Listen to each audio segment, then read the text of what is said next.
Okay, good morning.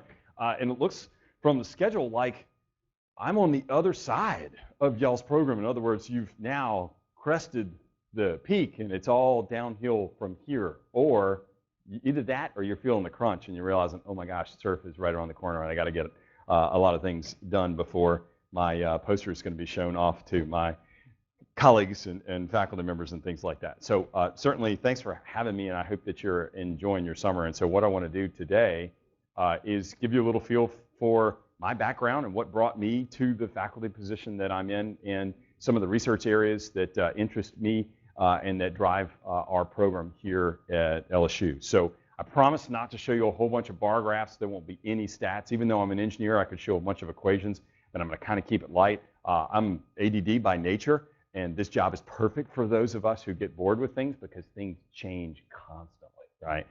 So let me talk a little bit about who I am and where I come from. So this is a bio sketch. Anytime we as faculty members are going to ask for money, and that is a lot of what we do, we're writing proposals all the time. A lot of your PIs, a lot of your principal investigators are probably scrambling to write grants. That's what we do. And when we do this, we fill out this form that's kind of a history of who we are. Well, to you all, hopefully there are a couple of things that may ring a bell. Like many of you in the audience, I did my undergrad here at LSU. That's a long time ago now. It seems like yesterday. But at the time, I was in a program in what was called biological engineering. It was the first degree. I was the first graduating class to get a bioengineering degree. Prior to that time, it was ag engineering or biological and ag engineering. And I kind of rode the fence. I was interested in science and medicine and biology and chemistry, but I came from a long line of engineers. So my dad was a civil engineer, and his dad was a civil engineer, and his dad was a mechanical engineer. So it was decided for me that, hey, you're going to get an engineering degree. And so I found this program that allowed me to do both, get some of the life sciences, but then apply those to living systems. And so that's my upbringing. I majored in biological engineering here and then went on and did graduate work at Vanderbilt in biomedical engineering, where I focused more on medically relevant technologies, and that's some of what I'm going to talk about today. The other thing I mentioned is that one of the greatest experiences that I had that was probably about the same time that you all are in your career was that I did an REU program, an Research Experiences for Undergrads program, and this was the SMART program at Baylor College of Medicine. I know that we send quite a few students there now. They actually come and recruit to LSU. And it's funny because even though that was now 20 years ago, there are snippets of memories that come back from that program's seminar series. And Dr. Wischusen's, both of them are smart because they hold this seminar at a decent time in the morning. I know a lot of y'all aren't amped up yet, but our seminar program was right after lunch, right? And so the vast majority of us were just, down on the desk sleeping. But it's funny, I don't know if it's subliminal, but there are messages that came through because kind of like what y'all are hearing in this seminar series, it's all over the map, right? You just get little snapshots.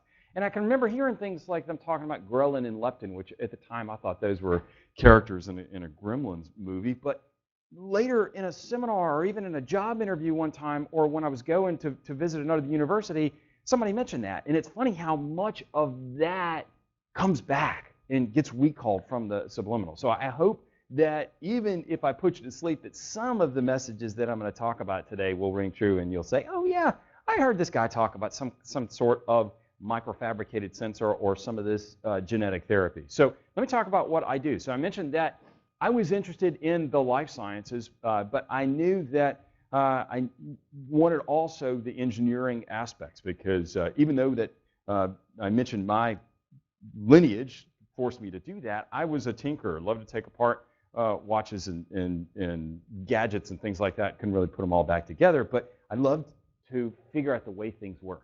And to me, one of the greatest machines that we have, everyone has 9 trillion of them, is the single living cell, right? So we can think of that as a very complicated machine system, right? And so if you look at the cogs of the machinery of that system, those are molecules, right? So that's where I tend to operate. So this is the field of cellular tissue and genetic engineering, where we're going to use molecules, but not necessarily understand the mechanism of a particular enzymatic process. But let's use that molecule to get it to do something for us so that we have an end goal, an end application. And so that's what differentiates bioengineering research from, let's say, classic biology or chemistry or biochemistry research, in that we want to achieve a goal to get something to work, not necessarily understand every aspect of its mechanism.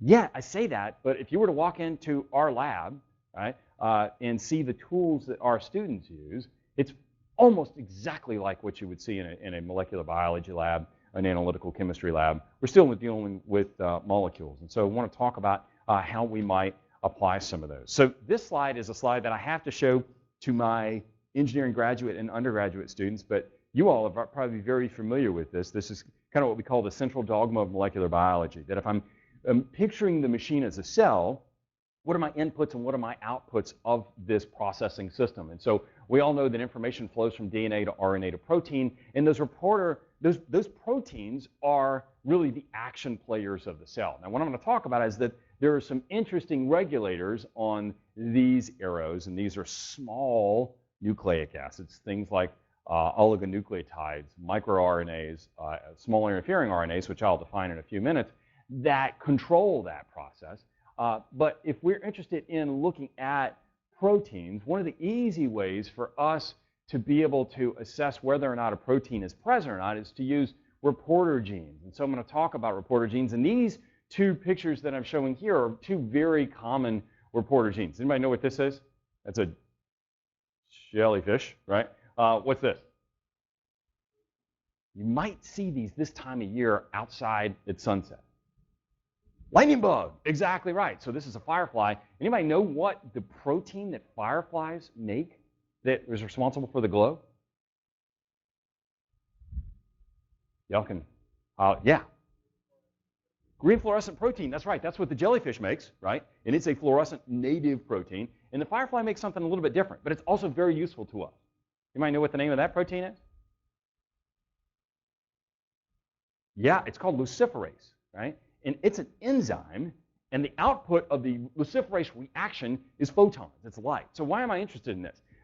These two natural systems give us an easy readout on what's going on in the cell. So from an engineering standpoint, if I want to tinker with the input and put in different nucleic acids or different regulators of nucleic acids that turn things on and turn things off, I need easy to read out systems. And so a lot of those that we use are green fluorescent proteins that have been actually evolved in the lab from the natural form of the green one that was in Aquariuria victoria, this naturally occurring protein in jellyfish. And there are now several colors also of luciferase. So those make our job easier. Those are some of the tools that we're going to work with. Why do we want to work with these kind of tools? I don't know if this is going to play. This is not going to play, so I'll narrate it. This is a developing embryo, and the different colors that you see here, this would actually revolve the movie, would give us a 3D picture, and those different colors are gene markers. And so this is interesting from the standpoint that we all know that we started off haploid, right?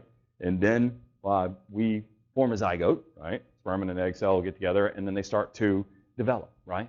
Well, if you think about from that 1 cell to 2 cells to 4 cells to 8 cells, there are different genes that are being turned on and off. So there's this amazing orchestra of certain genes in certain spots being turned up or being turned down, and it's a precise regulator. So what's that conductor? Who's driving this whole process? They're actually innate regulators of that process. And so this is certainly interesting for those of us that study development, but this is also relevant to now clinical technology. We understand now that we can take stem cells from a patient, either harvest those from bone marrow, or now we are working with, in our labs, adipose-derived stem cells. They come from fat, and all of us have a little bit of that to share, especially when you get into middle age. And we can reprogram those to like what goes on in the developing system to turn on certain genes or turn off certain genes, so that for practical purposes, we may be able to take a fat cell and reprogram it into cartilage or bone. And those are some of the things that we do in the lab. And so I'm hopefully getting the message across that these are all different inputs to the same machinery that are present in these cells. And so what we need are better switches, better levers, better messages, better directions, like you would see in an operating system. So a lot of the stuff that we do in our lab is in cell culture. We culture human cells, we have cancer cells, we have, like I said, human-derived stem cells, but it still has applications to clinical technologies. I know a lot of y'all are interested in going to med school, so hopefully this will ring true with you. There is a type of medicine called genetic engineering, gene therapy, tissue engineering, and for those of y'all that are at LSU, when you go to the Student Health Center, which is if you get sick and you're a student, you go across campus, you don't go get a genetic therapy yet, right? Y'all are shaking your heads because it just doesn't work yet, right? And one of the main problems and one of the reasons it doesn't work is this control aspect that I speak of, right? So if you have, let's say, a liver pathology, right, and I could give you a gene that I know from our basic studies would cure those liver cells to be functioning towards the right direction, right? But I give it to you everywhere, and it ends up being expressed in the kidney or the lung or the brain. That same gene can do very different things. So it's a zip code problem. What do I mean by that? I mean that, let's say, when you order something on Amazon, right, and you're a member of Amazon Student or Amazon Prime, that package, mysteriously, magically, a lot of logistics involved, gets to your address within 2 days if you're on Prime, right? It's delivered. Most often, they get this right? We don't have that same level of logistics and targeting, if you will, for genetic medicine, right? We need to be able to get those to the right spot at the right time, right? And so these are some of the things that motivate us. Now, one of the first and easiest low-hanging fruit for genetic therapies will probably what's called ex vivo gene therapy. Y'all probably know what in vivo means. What does ex vivo mean? Anybody have an idea on that? It's outside, right? So you're going to take something from me, work with it outside my body in the lab, and then return those cells to me. And so the reason that I mention this is that that aspect of where we can manipulate these cells in a cell culture dish in a laboratory would be still very clinically relevant. So that's what I want to talk about. So one of the research programs that we have been working on for several years is a targeting strategy. It's just that. How do we turn genes on and turn genes off with some sort of precision? And one of the handles, if you will, one of the levers that we use is light exposure. Because light exposure is what? It's easy to pinpoint, easy to control, right? And so one of the molecular tools that we use is a cage. So this is a cage. It's this, I don't know, is that blue or purple? I'm colorblind. Lauren and my crew know this, right? So this little small nitrobenzyl molecule, if we attach it to DNA or RNA, can disrupt its structure. And y'all all know from freshman biology that structure and function are inherently linked, right? So if I take a molecule and I mess with it, I change its structure, chances are I'm going to mess with its function too, right? So we're doing that, but we're doing that in a reversible way. So the cool thing about the cage, chemists hate this term, right? Because when they think of cage, they think of like a class rate or a crystalline matrix. Maybe some of y'all are studying materials this summer, right? But this cage is not an entrapment structure at all. It's actually describing the biological activity that's caged. It's kind of like if I take a bird and I stick it in the cage, the bird can't fly around and do its own thing, right? So this simple nitrobenzyl molecule, when attached to the DNA or RNA molecule, entraps it. It cages its biological activity. In other words, it turns it off. It's for all practical purposes inert until we expose it to UV light. And this is in our case near UV, 365, 370 nanometers. And those wavelengths of light pop the cage off. They photocleave this group. So now we're left back with the original molecule in its original and bioactive form. So you might be thinking, okay, well, that's cool from a biochemical standpoint, but where might that help me? So I did some training in graduate school with a group of ophthalmologists, and they were studying retinopathies. These are diseases of the retina. Well, the cool thing about the retina is what? I'm not going to laze my eye, but it's optically available, right? And these pathologies need high precision. In other words, I need to only treat one spot and not the whole eyeball. So one of the techniques is that, okay, we can non-specifically deliver this, inject it, and let it go everywhere, but it's inert, right? And then come back with pinpointed light exposure to unblock that activity, uncage that, and turn it back on. So this is the engineering aspects of control. So how do we measure whether or not we're delivering these inactive DNA constructs and then turning those on? Well, I'm going to go back to the reporter gene slide. What we would do is take some DNA. We've done this with DNA. We've done this with several forms of RNA. Mix it with some drugs that facilitate its uptake into cells. These are called liposomes, or transfection lipids.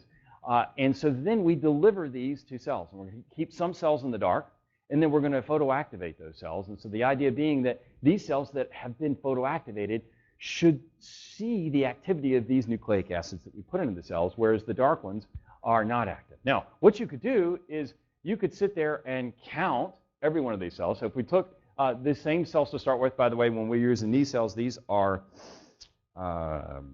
easy to manipulate cells. These aren't the stem cells. These are actually cancer cells that we use in the lab. They're called HeLa cells, H-E-L-A.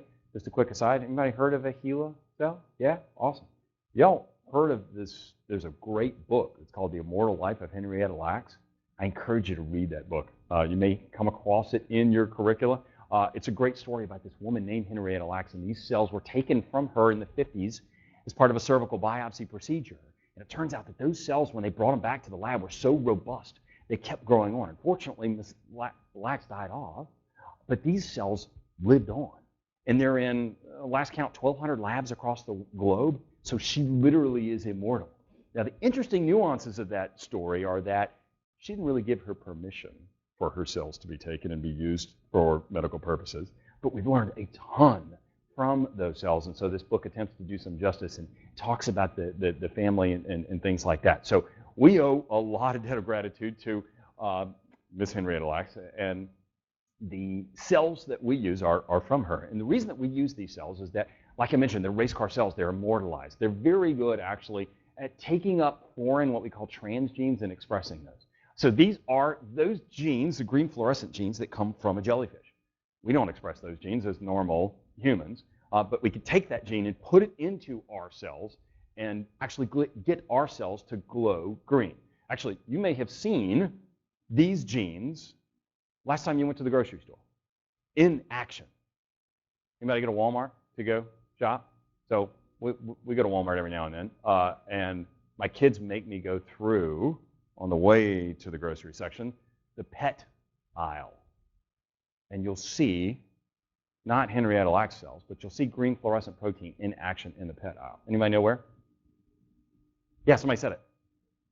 Fish, glowfish, right? So those are zebrafish and some tetras and some barbs that have been transfected with green fluorescent protein so that the fish glow. And now they have what? Green, yellow, pink. I think I saw a red last time we were in there.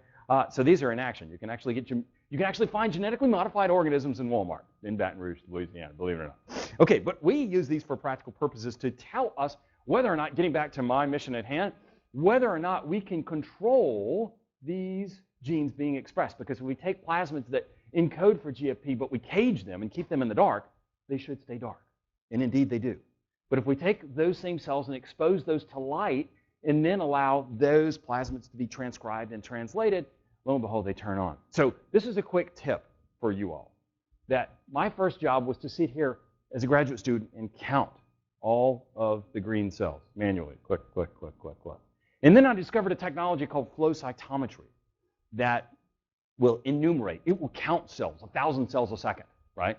And so it will also quantify, as means of fluorescence, the brightness of these cells and give me histogram data population. So suddenly I was swimming in big data, and I was able to complete my graduate program, whereas if I were sitting there counting cells by hand, I'd probably still be in grad school, right? So this is my first tip of the morning.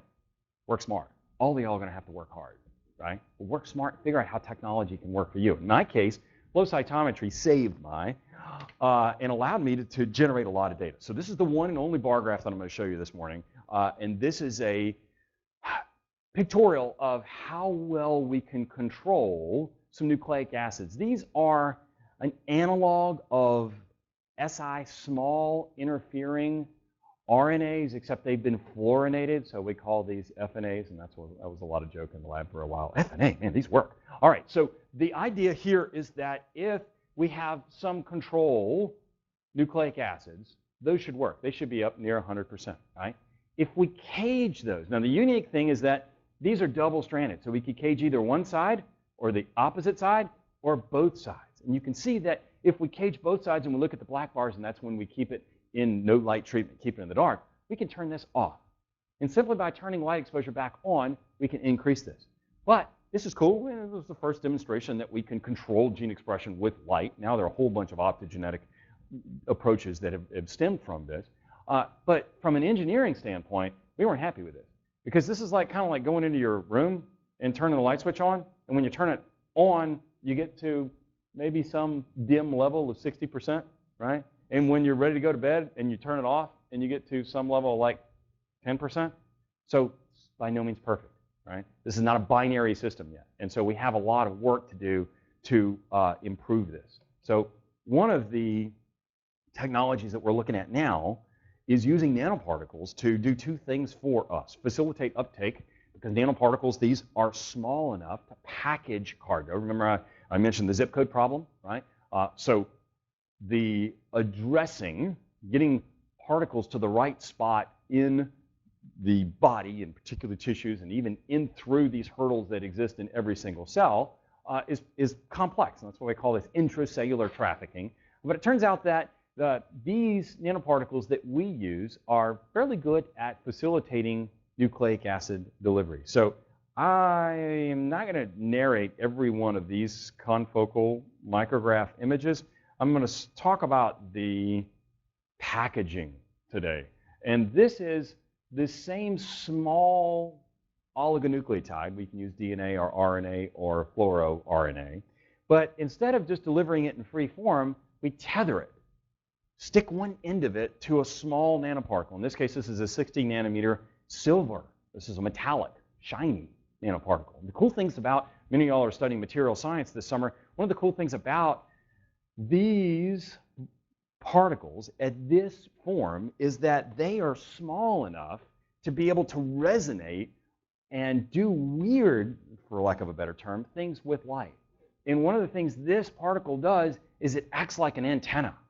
And it allows us to photoactivate this, to uncleave, because now we have a single cage molecule built into our oligonucleotide, so that when we hit this whole construct with light, this particle, the plasmons on it, cause it to wiggle and gather energy, break this link, and then disengage, free our oligonucleotide. So the cool thing about this aspect, or this development of the project, is that these forms of nanoparticles, when we stick oligonucleotides on the end of them, condenses them.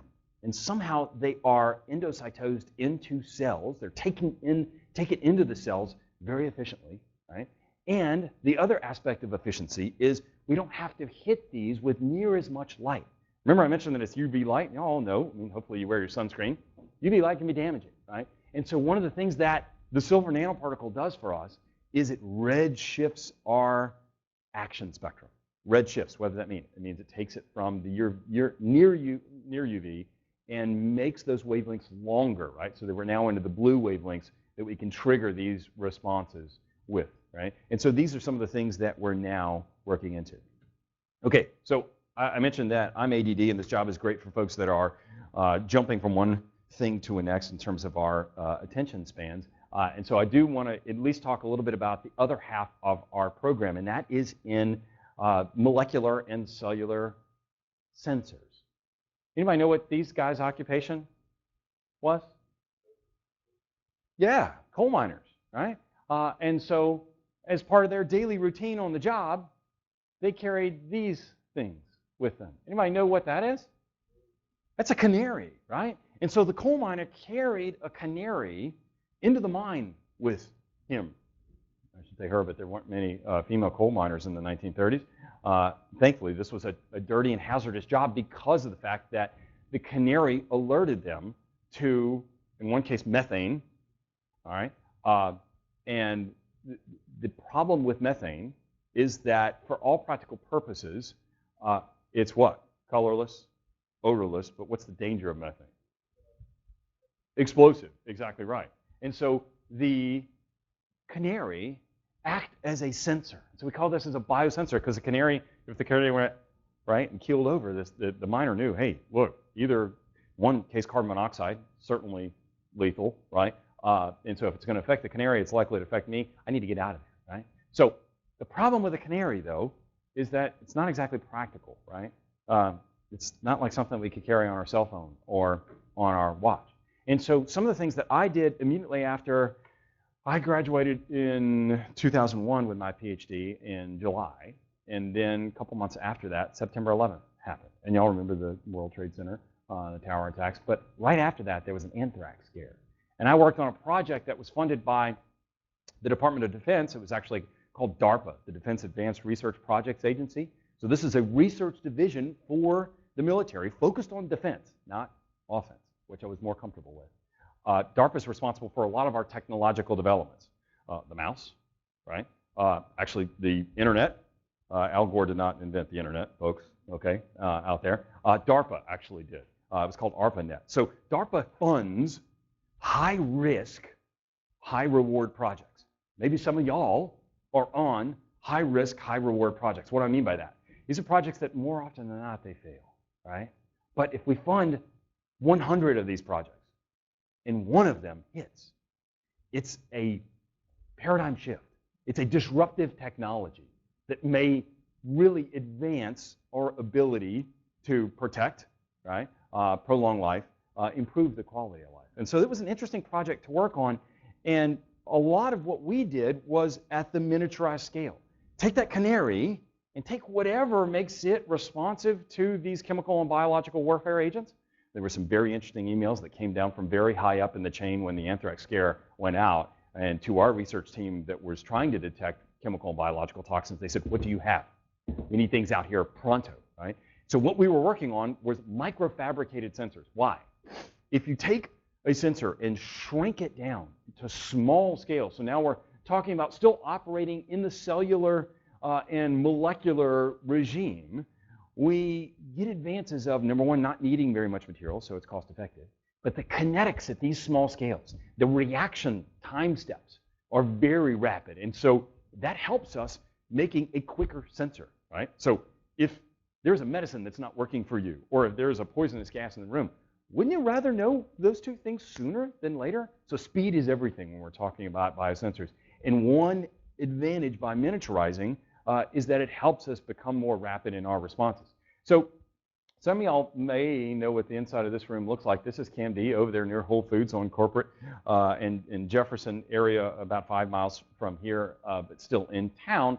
And there is a microfabrication facility in CAMD that allows us to make microfabricated structures that are on the same scales as molecules and small cells. And so some of the things that we do are we make microdevices. I don't have time to go through this whole slide, but some of the folks in the room that are working on my team have seen these things in our lab meetings. What we do is we are microfabricating very small structures to put cells in and look at those cells and study those cells on rapid timescales. And so we go through a bunch of fun techniques because these features are smaller than a human hair. Human hair is, let's say, the average of probably 150 microns. And so y'all probably have better hand-eye coordination than I do, but still don't have good enough hand-eye coordination to be able to manually fabricate things that are at these scales. So we use special techniques called microfabrication techniques. But what we are after is taking a big sensor, or even taking maybe something that you're doing at the lab bench this summer and shrinking it down to a microchip. So this is the area that's called lab on a chip technology, or microTAS, T-A-S, total analysis systems. Let's take several processes that require manual pipetting or a skilled operator, like you all are becoming this summer, and do those automatically on a chip.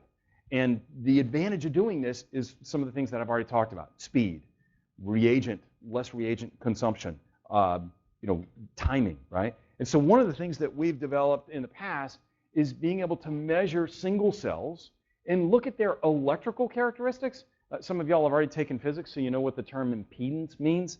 And so we're analyzing cells electrically rather than optically. So I talked about optical techniques before. Those are cool, but they're not miniaturizable very easily. It's hard to miniaturize those, where electronics now can easily be miniaturized, right? And so one of the things that we do is called point-of-care diagnostics. If we could take that hospital lab and bring it to the bedside, right? So nowadays, if somebody's on a cancer trial and they go pull blood from that patient, right? The phlebotomist pulls. Anybody a phlebotomist? Maybe somebody in the audience. Y'all know what a phlebotomist is? Yeah, y'all do good head shakes, right? It's a job I never want to have, right? Nobody likes to give blood, right? A phlebotomist's job is to go take blood. They usually take about 5 mils of blood, right? And then they take that 5 mils and they walk back either 2 floors over on a hospital or maybe 2 buildings over, or in some districts they have to FedEx samples, right? And they're analyzed, and that patient gets, the physician and the patient get readout hours, some cases days. If it's a really complex analysis, some cases weeks later. What if we could take all that and bring it to the bedside? That's what's called point-of-care diagnostics, right? And so if we had a microfluidics platform that used tiny volumes, I'm talking about the volumes that we work with readily in the lab are nanoliter and picoliter volumes. Wouldn't you rather give a picoliter of blood than 5 mils of blood, right? Because we can make microfabricated needles that would dodge your neurons, right? If they dodge the neurons, the needles don't hurt, right? Because we have no way of sensing those. And we pull a few blood cells and analyze those blood cells by pushing them through a microfluidic channel, pushing them in the neighborhood of some electrodes, and then characterize those electrically. Now, right now, we're not doing this at the bedside yet. We're doing this in a big, bulky laboratory environment, but the principles that we are discovering hopefully will allow us to miniaturize these technologies to take them out to the bedside one day. So the action happens on the microscope, and we're reading out data from the computer and looking at video analysis at the same time. And so the idea is that these cells, which are, I don't know if y'all can see this, these cells that are labeled pass in between these electrodes. And if we interrogate these cells electrically, we can tell the difference between a live cell and a dead cell just by looking at its conductivity or its inverse of conductivity, which is impedance. And so one day, you may see this as standard practice, either when y'all get out or maybe when your kids get out and go to the hospital, so that hopefully they don't have to give a ton of blood and wait for days or weeks to get an answer that we can tell you right now, look, that chemo drug is not working for you. I'm going to pull it, right? And we're going to switch to something that is. This is getting to the field that you all will see. It's called personalized medicine, right? What if we can sequence your entire genome and know, based on the genes that you're expressing or the genes that you have or don't have, whether or not you're a candidate for this therapy or that therapy. So you all are coming into the realm of personalized medicine. I'm probably too old to be able to personally take advantage of it. So this slide gets back to another aspect of our research program where we're developing some microfabricated sensors. But here, these are just micro devices that we use to study different cells. In this case, these are sperm cells. It's fun to study sperm because what do? They swim, right? And it also makes email fun because anytime you put sperm in an email, the spam filter nukes it. So my students know now to use code words for things like this. But one of the things that we use microfabricated structures for is to activate sperm cells. So sperm cells don't swim when they're in your body. They become active when they're out and on task, for lack of a better term, right? That's when they need to do their job and swim. And so it turns out that one of the biomedical models that we use, zebrafish sperm, are particularly hard to study because they only swim for like 30 seconds. So talk about a challenge, right? For biologists to study these in the lab. And so Terry Tisch, one of my buddies who's in aquaculture, came to me one day and says, it's really hard for us to handle these. I mean, zebrafish are like an inch long, right? And so the volume, if you will, of sperm sample they get is less than a microliter. And we only have 30 seconds to do this analysis. This is really a pain. I said, look, let's create a little micro device where we could put that very small volume in and activate it by mixing it. And so these little structures that you see that look like inverted speed bumps cause what happens when you're in the car and maybe you're not driving and you may have a drink and you go over a speed bump? Oh, right? Mixing occurs. One of the interesting things about working at very small scales is that mixing at very, very, very small diameters is very difficult, right? Due to the, I don't want to go into the physics of this, but it's the fact that we have very low Reynolds numbers, very low turbulence. And so I have had students, in fact, the majority of these developments have been driven by undergrads, come up with unique structures. See all these cool curved and contorted geometries of microfluidic channels that tend to cause the fluid to fold on itself. In fact, this device called Selma, so we talk about Selma in the lab, she's not one of our students. Selma is sequential logarithmic mixing apparatus. These are logarithmic curves. Remember back from one of your math classes, these log curves? They designed these on the computer and they simulated mixing. That's what this video showed, is that when these two fluid streams come in, if we can cause them to mix by going over either micro speed bumps that would jostle fluids around, or by sending these through these contorted fluid paths, we could mix these fluids. Now, why do I want to do that? That is what causes these sperm cells to become activated, is they encounter a different liquid environment. Usually they go from saline, isosmotic, to freshwater, right? Low osmotic potential, and then they start to swim. And so that's very difficult to mix on chip, and so we've developed some technologies to be able to do that. Those are complicated to even simple. So one of the chips that Lauren's working with this summer looks like this, where we load samples into some, these are small, anybody doing PCR this summer? These are small, cool. You know the little small PCR tubes that are 200 microliters? You pop the caps on these, inject your sample into the bottom of these, plumb it back up, and push on this transfer pipette, and it pushes those samples through this sequential mixing apparatus and into a viewing chamber. We put this on the scope, and we see cells swim, and it allows us to analyze these much more rapidly than could be done before. So this is some of where engineering technologies are helping biologists at the lab bench. So not all of what we do is medically driven. Some of this is for pure biological studies. The fun thing is that all of these projects are interdisciplinary, right? And they require big teams of chemists, biologists, engineers, physicists, and so I get to work with a lot of different folks, including some of the summer students this summer, like Lauren and Penny and Jacob, and they really help drive our program as do the funding sources, which we certainly want to acknowledge. Okay, last thought that I want to leave you with. I mentioned that you're over the hump now. You can see the light at the end of the tunnel, right? Sometimes that light is indeed success. Sometimes it's an oncoming train. Research is not easy, and hopefully this summer you're getting a feel for that, right? If it were easy, it would have already been done. The easy research stuff, that low-hanging fruit, it's already been picked off, right? And so my advice to you is stick with it, right? One of the things that motivates me, and actually motivated me when I was a summer intern and right in the trenches in graduate school, is that you all at the bench are discovering information and knowledge that nobody else in the world knows, right? If you narrow it down to your experiment, there's nobody, when you get that final result, and you're the first one to see it late at night or on the weekend, right?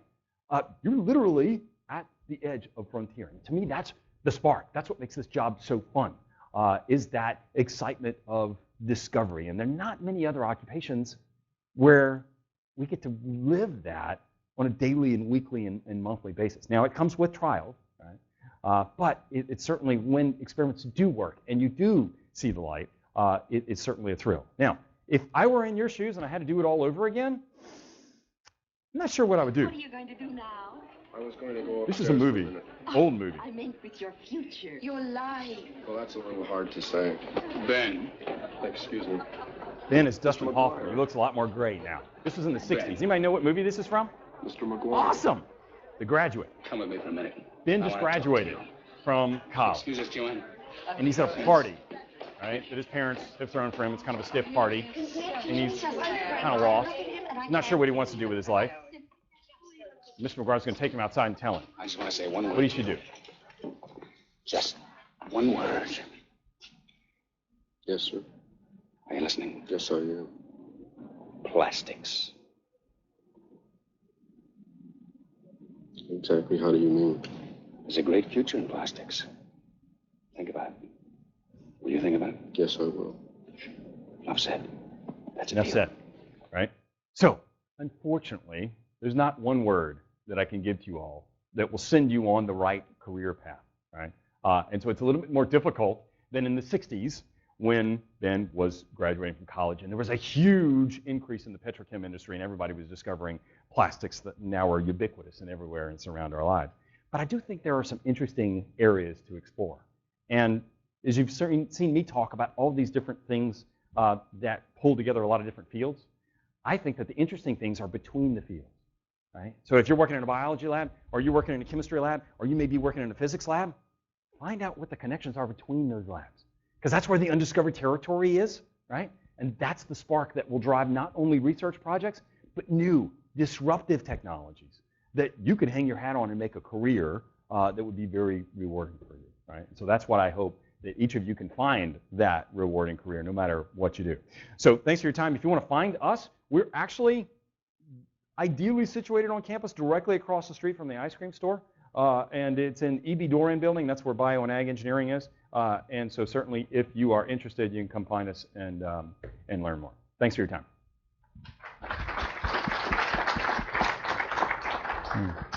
We have time for some questions. I went really long, so maybe one quick question so Dr. Stevens can come in. Sorry about that, Jack.